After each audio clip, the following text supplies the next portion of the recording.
زمونږ د الله کور ابل ورځ قربانای چې تاسو کول اول په ایمان وای چا د قربانای سرمنې د پارم څه سوچ کول چا دا سوچ کولو چې دی مولا له خو نه و ولی زه متیازو ته ناستم نو دا سنبی راته نه وه پاکه کړې ته دغه ورځې باندې مولیانو سره دا ذاتیات شروع یو راته وی ما خو خپل مولا له ورنه کړی بس لاړ شو پروا هم نه کوي مرستا غوندې دله سرمن که دې مولا ته تلی وی د دې مولا نه لوی دله به بل نه وی ښه دی چې دا ستا سرمن ورته لا نړه ناول خو په سرمنې ده بیا یې صاحبه تیکه دلته واچوه تیکه دلته واچوه تیکه دلته واچوه او درې ډېري یو د خپلوانو یو د ځانو یو د غریبانو یو د پلانیانو بیا ماشومان مقرر کړي صاحب پتنوس هم ورکړی تیکڼه هم پکې ایښي دا تقسیموه په دې کورونو باندې دا تیکڼه یې ګرځوه نه په خدای پوهېږئ نه په رسول پوهېږئ نه په قربانۍ پوهېږئ نه په دین پوهېږئ نه په مذهب پوهېږئ قربانی دې وکړه که دا ټوله غوښه دې ځان له ایساره کړه ګنډېر کوله دې 2 کالم نو جایز ده ټوله غوښه قربانی معنا ځان پوهې کې قربانی وی اراقة الدم ته په دغه ورځ وینه تویول دې ته قربانی وی غوښو تقسیمولو ته قربانیانې نه وی د انسانیت تقاضا بیا دا ده چې چا قربانی نه کړي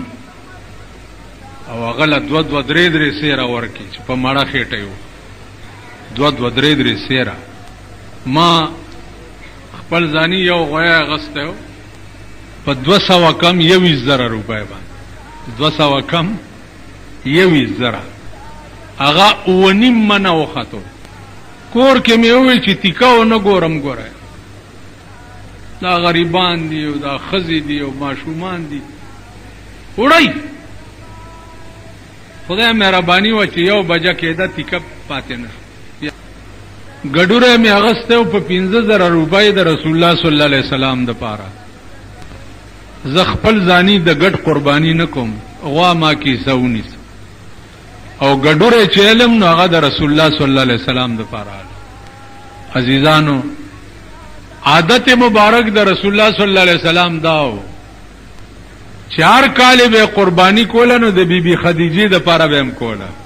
ځکه چې هغې سره یې مینه ډېره هغې ورسره خوارۍ ډېرې کړې نو چا سره دي چې مینه ډېره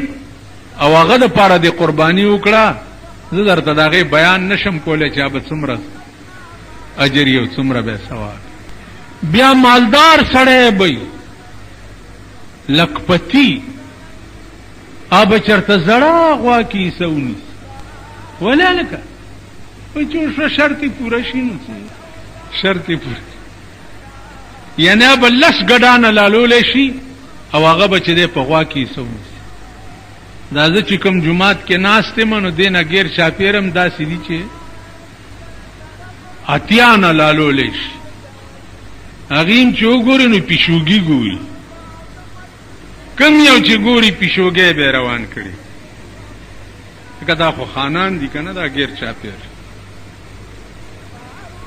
خان دلته یو دی هغه چا ورته نامه واغسته چې پلانیه هغه پام کو بېوقوفه بیا دې زما نامه یوازې خان نه واغسته نو مردار به دې کم خان ورسره وایه نو د خانانو ګډان چې وګوري پیشوګي اغستي داسې واړه واړه هغې وجه څه ده خو بس ځان له تیکې میکې وریتولو لالال کړی نو قرباني نه قرباني هغه ده چې زړه دې پې ودردېږي لکه د ابراهیم علیه السلام زړه دردېدلی او د اسماعیل په مرۍ چاړۍ خو باندې چې زړه دې پې ودردېږي دومره پیسې در نه پې لاړې شي چې د زړه کې دې درد پیدا شي آرام کښېنئ په دې قربانو جنتونه نشته دا منځونه خپل وګورئ کاکا هسې ځان هم مه ستړی کوئ بس لویه خبره چې دا هغه دا ده چې دا ځای د خدای کور شوی نه زما دې د خدای په ذات قسمي که نه جنت شته نه د خدای دیدار شته نه د رسول الله شفاعت شته هېڅ نشته بس یو زناور یې او څاروی یې ونډې خوره او غول کوه او پی ورکوه او سوټي کوا او پچې کوا یو ځاناورې دا ځای دی چې د الله کور شوی نه تر څو پورې. مولانا روم وایي چې بخدا کسی نہ امرا، بخدا کسی نہ امرا بشگاف جان بیرون کن، بخدا کسی نہ امرا بشگاف جان بیرون کن کہ درون خانه تو دیگره چی کار دارد که درون خانه تو. په خدای قسم سینه می اوشلوا، زړه می را بهر کا، زړه می سیری کا، دننه پزړه کې می وګورا. اے الله زما زړه خو ستا کور دی، نو ستا په کور کې د بل چا څه کار دی چې دننه راشي؟ چړه دی د خدای کوری الا بکار کی، او چړه دی د دنیا کورو، اړه دی د شیطان کورو، اړه دی د خزې کورو، اړه دی د بچو کورو، اړه کې د نور خیالاتو او د خدای کور نو. ایس لګیا اوس پته به ولګي په لوی لاهور، پوه شوې؟